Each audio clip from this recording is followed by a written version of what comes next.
Lift COVID lockdown is what this crowd in China's far western Xinjiang region is chanting after a deadly fire in a high-rise building triggered rare protests over the country's prolonged COVID lockdown. Videos circulating on Chinese social media show residents in the region's capital, Urumqi, arguing with guards in hazmat suits. And it comes as China's government grapples with widespread confusion and uncertainty in its big cities over the virus. China defends President Xi Jinping's signature zero-COVID policy as life-saving and necessary. The country recently tweaked its measures, shortening quarantines and taking other targeted steps, but cases have been rising. Xinjiang is under some of the country's longest lockdowns. Many of Urumqi's 4 million residents are barred from leaving their homes for as long as 100 days. The protests followed the fire, which killed 10 people on Thursday night. Authorities have said the building's residents had been able to go downstairs, but videos shared on social media led many to believe that residents could not escape in time because the building was partially locked down. Urumqi officials denied that COVID measures had hampered escape and rescue, but said they would investigate further.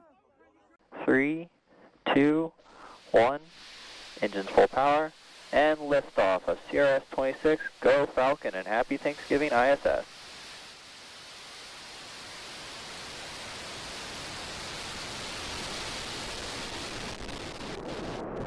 Vehicles pitching downrange.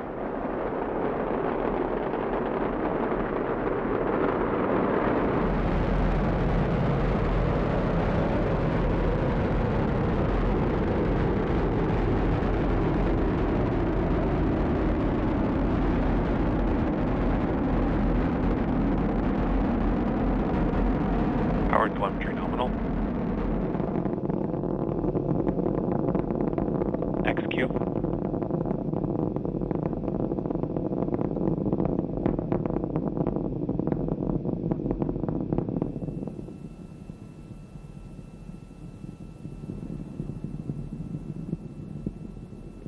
And MECO.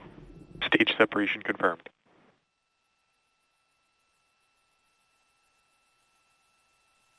Stage 1 boost back startup. Stage 2 ignition.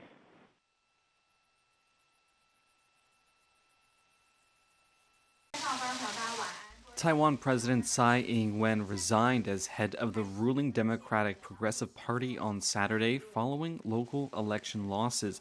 Tsai had tried to frame the elections as more than just a local vote, saying the world is watching how Taiwan defends its democracy amid tensions with China, which claims the island as its territory. But her strategy failed to win public support, and at a press conference, Tsai took responsibility for the losses. We were unable to break through the current makeup of local politics. This shows that we have not met expectations of the people when it comes to running municipalities. The local elections for mayors, county chiefs, and local councillors are typically about domestic issues like health crisis restrictions and crime. The main opposition party, the Kuomintang, or KMT, was leading or claimed victory in 13 of the 21 city mayor and county chief seats up for grabs, including the capital Taipei. The KMT has accused Tsai and the DPP of being overly confrontational with China. It's not like the DPP has never failed or fallen before. We will conduct thorough reviews. The more the people expect from us, the better we have to perform. Focus will now turn to the 2024 presidential and parliament election, which Tsai and the DPP won by a landslide in 2020 on a pledge to stand up to China and defend Taiwan's freedoms. Tsai, who will continue serving as president until 2024, cannot run again because of term limits. A report on Saturday showed that U.S. shoppers spent a record $9.1 billion online this Black Friday, despite high inflation, as consumers took advantage of steep discounts on everything from smartphones to toys. The report from Adobe Analytics, which measures e-commerce by analyzing transactions at websites, said online spending rose 2.3% on Black Friday, thanks to consumers holding out for discounts until the traditionally big shopping days, even though deals started as early as October. Adobe Analytics had forecast Black Friday sales to rise a modest 1%. It expects Cyber Monday to be the season's biggest online shopping day again, driving an expected $11.2 billion in spending.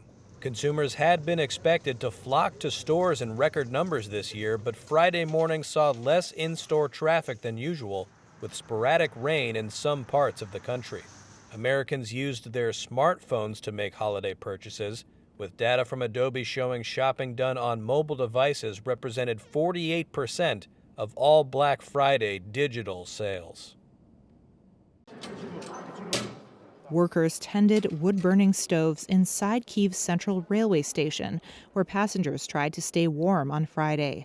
Ukrainian authorities said they were gradually restoring power to millions of people following Russia's most devastating airstrikes of the war, which shut down all of Ukraine's nuclear power plants and caused a nationwide power outage.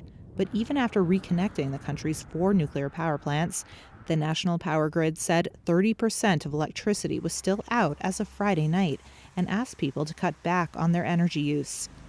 In Vyshovod, President Volodymyr Zelensky visited one of the many emergency centers that have been set up to provide heat, water, electricity, and mobile communications, telling children there that victory is soon.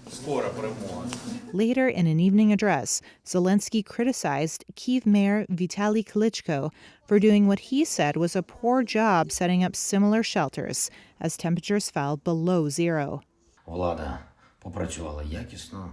Unfortunately, local authorities have not performed well in all cities. In particular, there are a lot of complaints in Kyiv.